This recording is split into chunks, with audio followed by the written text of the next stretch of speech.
Good morning, ladies and gentlemen. Welcome to Emory. I guess some of you might first time to come to Emory. If you have time, should definitely take a tour around campus. We have many movies and taken here before, so it's a great campus, beautiful campus. Well, I hope everyone who attended the reception last night had a great time, especially to those who tried a baijiu, Chinese spirit. You must have a great sleep, I guess. 47 years ago, when President Nixon first visited China, Premier Zhou Enlai hosted him with a baijiu as well, but the more expensive one, Mao Tai. Of course, we could not afford that, otherwise Dr. Liu will go bankrupt, apparently, and our budget would be doubled. President Nixon started the negotiation of Chinese and US relation. However, it was President Carter who normalized the relation between US and China.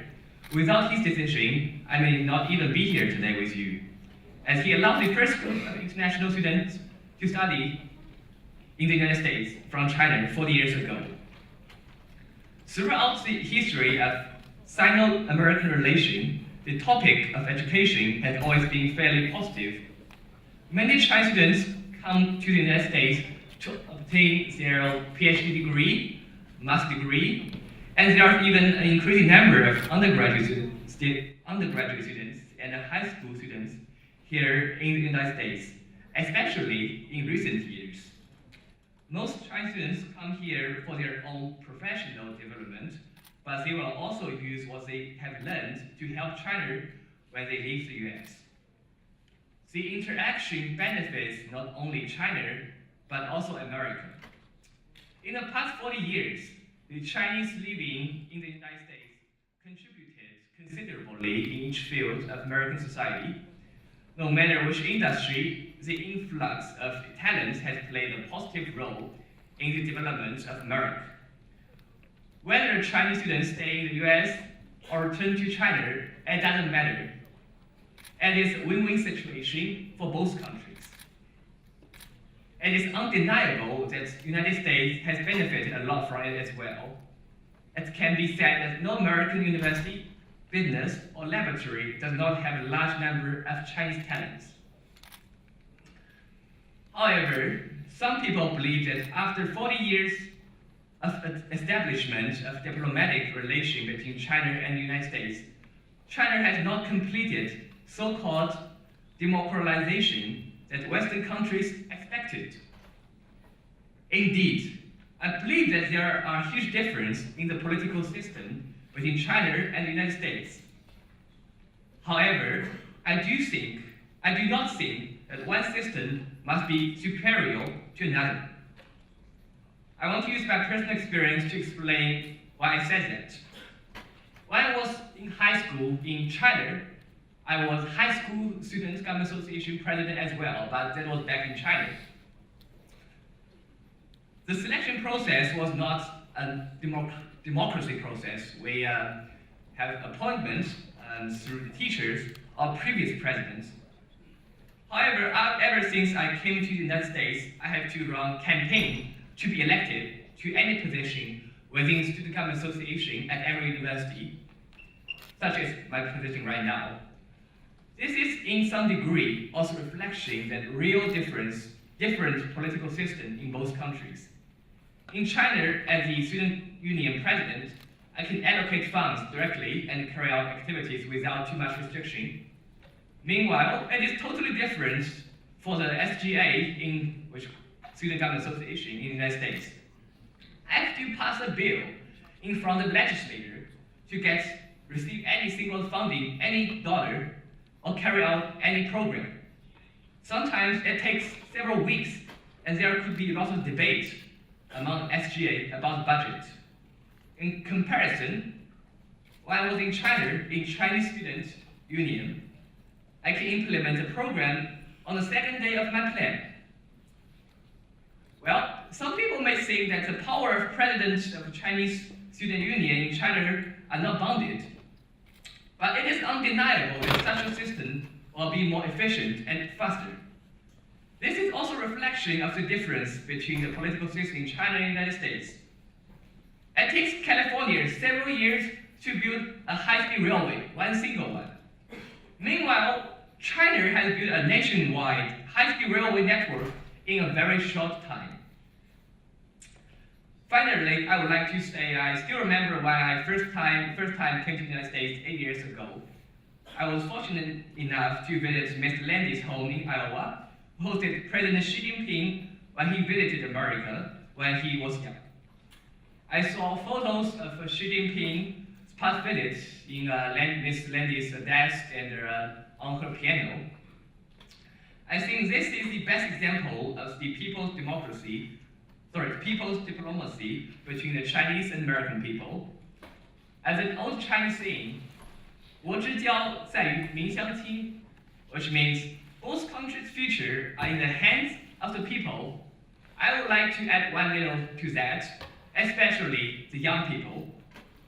I saw many people who were about the same age as me today. Now, you are witness the Sino-US relation, but someday you will become the creator of Sino-US relation in the future. Anyway, without further ado, I would like to introduce our first panel speaker and our opening remark, President Wu Shicun, National Institute for the South China Sea Studies. Welcome.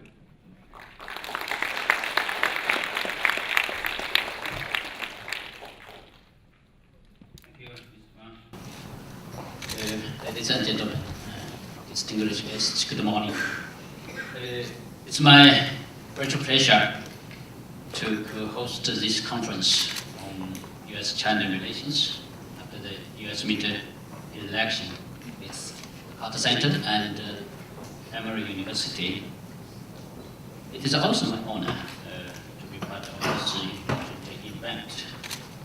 So on behalf of this conference organizers, I would like to express my sincere thanks to you all who are from both United States and China to participate in this conference.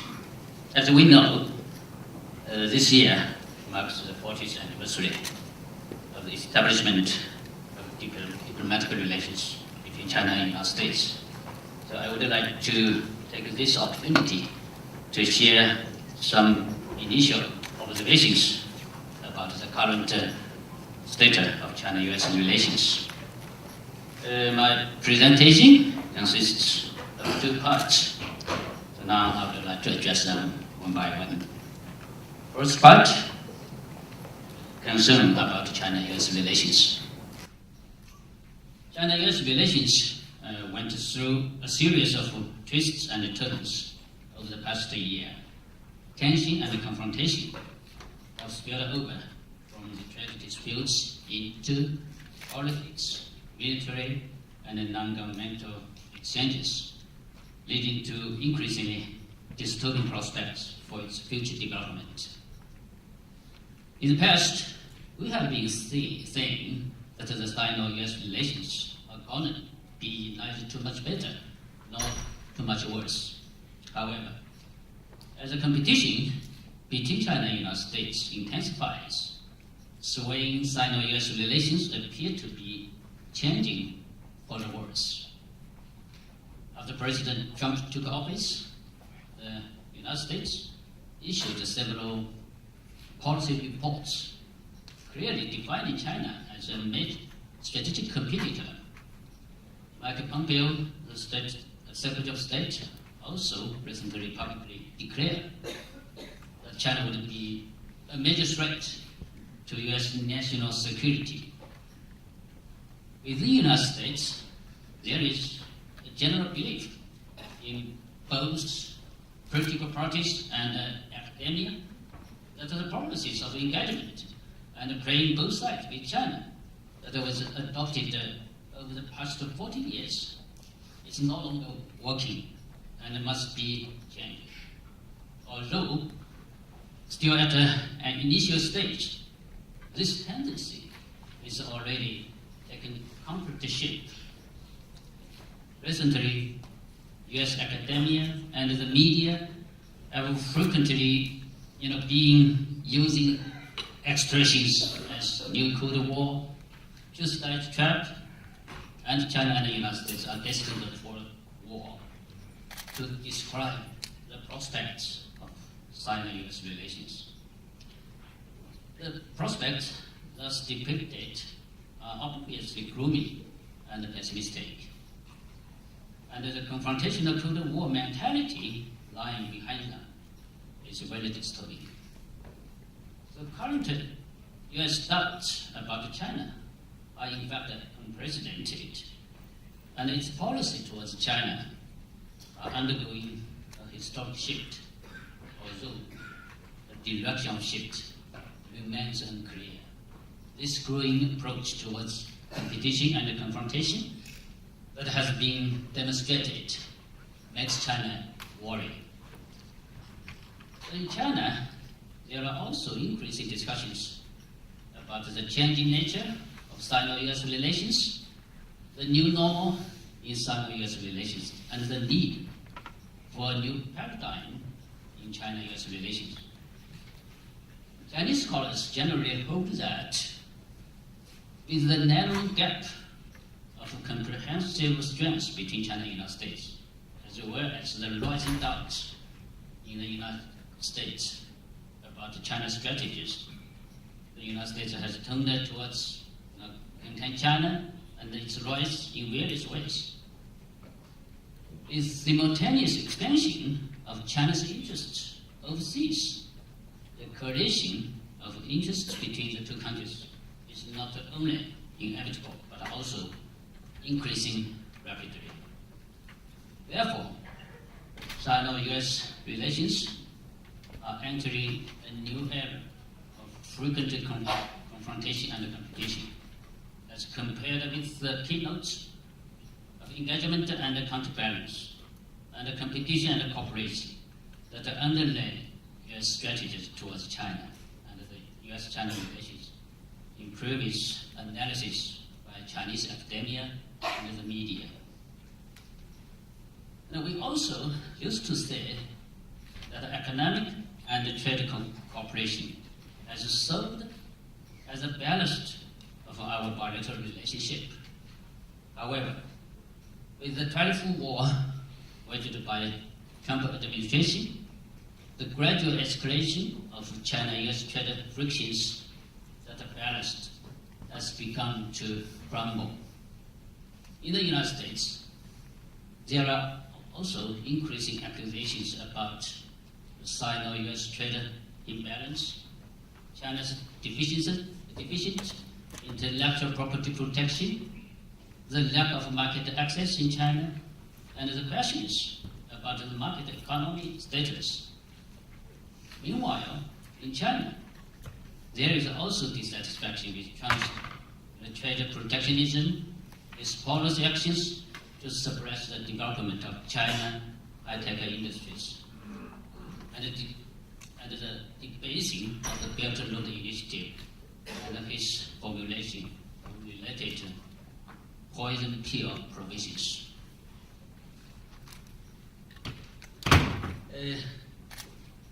And we once believed the Sino-US contest in the South China Sea is in essence a dispute between China safeguarding sovereign rights and interests of South China Sea and the United States ensuring its freedom navigation. But now it has turned into a dispute of the sea power between China and maritime powers, because I'm a specialist on the South China Sea issue. From my personal perspective, the competition between China and the United States in the South China Sea is related to sea power and also salient communication dominance, and also the maritime supremacy in the Western Pacific region, including the South China Sea. So in this sense, the competition between China and the United States is structural and strategic. To somewhat, it is irreconcilable. The US-China military competition in the South China Sea and their political and diplomatic contest over the law building in this body of water will dominate the future South China Sea situation. During the tug of war between the two sides, there is still a possibility for skirmishes or regional maritime crises, even if it is believed that the potential conflict in the South China Sea is generally controllable. Previously, we also believed that the United States would have hesitation and misgivings about playing the Taiwan card. But the Taiwan Travel Act, the calls for U.S.-Taiwan joint military exercises, and the passage of U.S. warships across the Taiwan Strait at a sensitive time.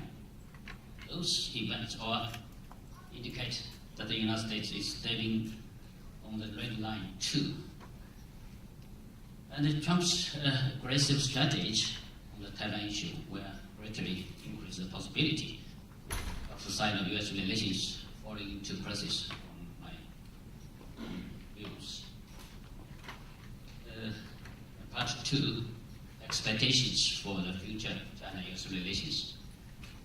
There is no doubt that many of our predictions of Sino-US relations in the past are facing the dilemma of failure.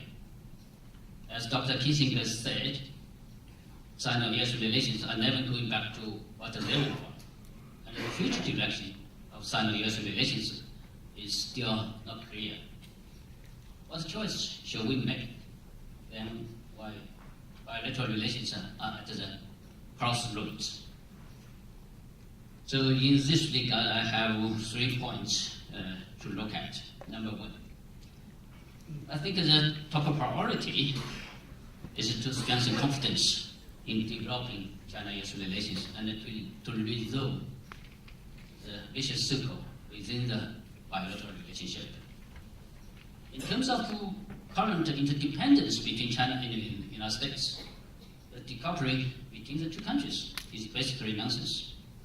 China and the United States have long formed a community of shared interests, and the connections and cooperation closely intertwined cannot be cut off. Hence, it is impossible for the two to start a new Cold War, nowhere they falling into so-called Thucydides trap. At this very moment, academia, think tanks, and the media in the two countries should, with exchanges and cooperation, promote engagement and consultation, rather than encouraging decoupling and confrontation. They should also place greater emphasis on harmonious and inclusive major power relationship, instead of agitating for a new Cold War, and thereby provide positive energy for sounder interaction between China and the United States, sweep away the heads over the Sino-US relationship, and jointly promote the settlement of the conflict between our two countries. Number 2, we should deliberate and study the construction of a new paradigm for positive interaction between China and the United States to ensure that the bilateral relations steadily move forward. The narrowing power gap, the intensified interest divergence, the deepening mutual doubts about each other's strategies all have made the original interaction model no longer functional. Consequently, it is an urgent task for strategists in both China and the United States to conduct a new model of benign interaction. Recently, Chinese President Xi Jinping mentioned in his telephone conversation with President Trump that it is necessary to build China-US relations featuring cooperation, coordination, and stability. Trump also said that the United States is willing to develop cooperative and constructive Sino-US relations. So this proves that the leaders of our two countries share a consensus on building a new model for China-US interaction in this new environment. Number 3, we should properly resolve the trade disputes as soon as possible, control potential conflicts in the South China Sea, and maintain stability in the Taiwan Strait to reduce obstacles to the development of the bilateral relationship. At the present, the Sino-US trade war is expected to ease somewhat, and productive trade negotiations are resumed in Beijing for this month, and Chinese Vice Premier Liu He is supposed to visit Washington, D.C. by end of this month to continue the trade negotiations with his counterparts of the United States. So we hope that the two sides will maintain this positive momentum and strive to reach relevant agreements by March 1st this year, as requested by the leaders of our two countries. And finally, let me say a few words in the capacity as the chairman of the advisory board of the Institute for Sino-American Studies, ICAS, one of the organizers of this conference.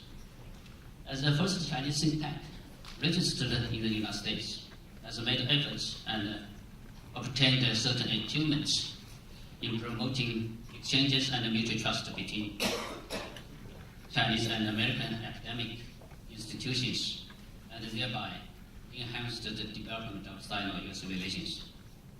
It is hoped that in the future, China and the United States will continue to promote exchanges and encourage cooperation between think tanks so as to reduce misjudgments through dialogue, replace accusations with dialogue, eliminate confrontations through cooperation, and consolidate and enhance mutual interests and public opinion basis for the steady development of China-US relations. Now, I would like to end my remarks with one observation, that the future development of China-US relations depends on what we choose. If we choose cooperation and peaceful coexistence, the future of our relationship will be bright and optimistic. If we choose vicious competition and confrontation, the bilateral relationship of China and the United States will be lose-lose situation, and nobody will win. So I will stop there. Thank you for your attention. Thank you, Dr. Shicun, for your remarks on the South China Sea issue and the future suggestions from the Chinese perspective. And now I would like to invite American professor, Dr. Holly Samiko. He's a great candidate professor of media and international affairs. Dr. Samiko is also the former vice provost for international affairs. Dr. Samiko have done intensive research in media as well as content analysis and published several articles on influencing journal. Let's welcome Dr. Samiko.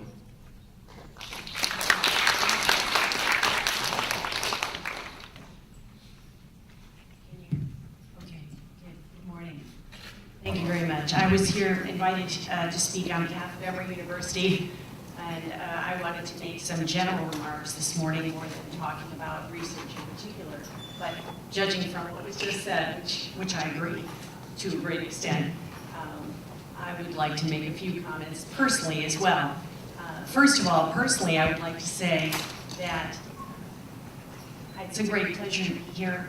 It was a wonderful experience to be in this film last night. This film at Emory University, Better Angels, and I'll say more about that later in my remarks. But it seems to me that... Could you bring your mic a little closer? Yes, I can. There we go. Thank you. It seems to me that when we consider the future for the near term and for the long term, and this connects directly with Emory's mission, we really don't have a choice between vicious competition and collaboration. We can only choose collaboration. For the sake of humanity, we can only choose collaboration and cooperation. And it's fascinating to me when you start to think about how much we have going on, how broad and deep at the same time the collaboration is that Emory has with China today. We have about 200 different partnerships across the world with various universities and institutions, but I would argue perhaps that China's, the one with China, which has grown a lot in the past decade, is probably one of the broadest in terms of hitting both the arts and the sciences and the applied sciences. So we see faculty constantly working in China, but at the same time, faculty coming to learn more about China. We have not only conferences with Nanjing University, for example, which is a leading university in the humanities, particularly renowned in the humanities, which is our partner institution on the Confucius Institute of Atlanta, which is an Emory partnership with Nanjing University. And we also have a professorship in sociology, one of the key social sciences, supported by the endowment from the Confucius Institute. We have faculty who you would have heard from over the past 2 days, particularly Jeff Copeland, who heads our Global Health Institute, but in the past has stayed on at CDC during the SARS epidemic for an extra 2 years, leading the Centers for Disease Control and Prevention. And Jeff Copeland has led many projects that are for public health and medicine across China, one of the most recent being the tobacco cessation program research. So our connections go deeper than just the coastal cities, let's say, in China, but across China through that project. Also a colleague, Venkat Narayan, in the School of Public Health and the School of Medicine, working in the field of diabetes prevention, one of the most important problems facing China in terms of chronic disease and facing the United States and facing India in terms of chronic disease. And the amount of resources going into treating diabetes is something that every country is interested in working on by bringing down the number of cases. And so prevention is at the top of the list.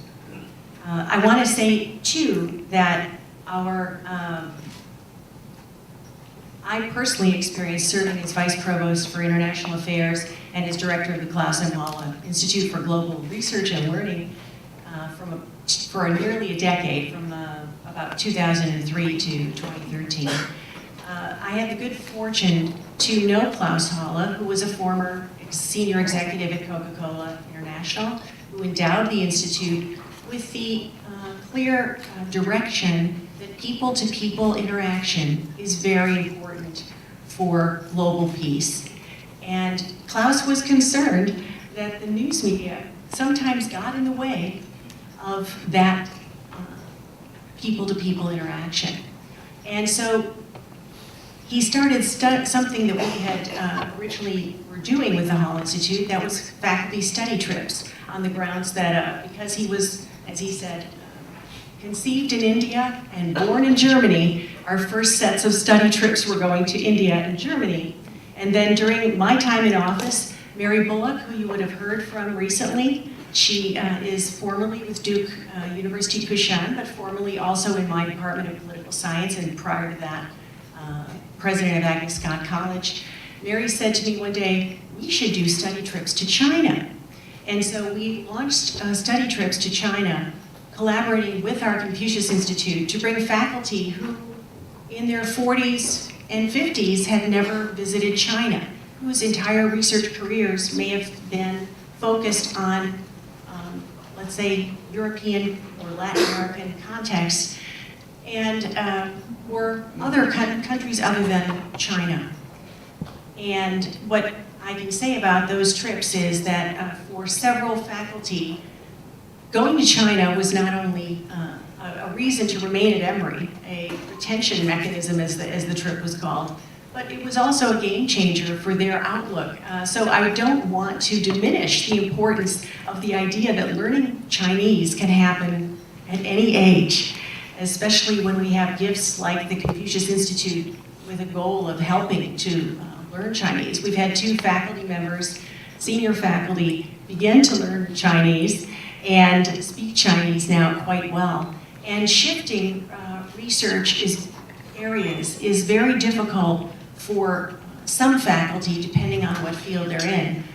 But for others, like myself, working in comparative politics, it becomes easier and easier to identify things that we can look at across countries.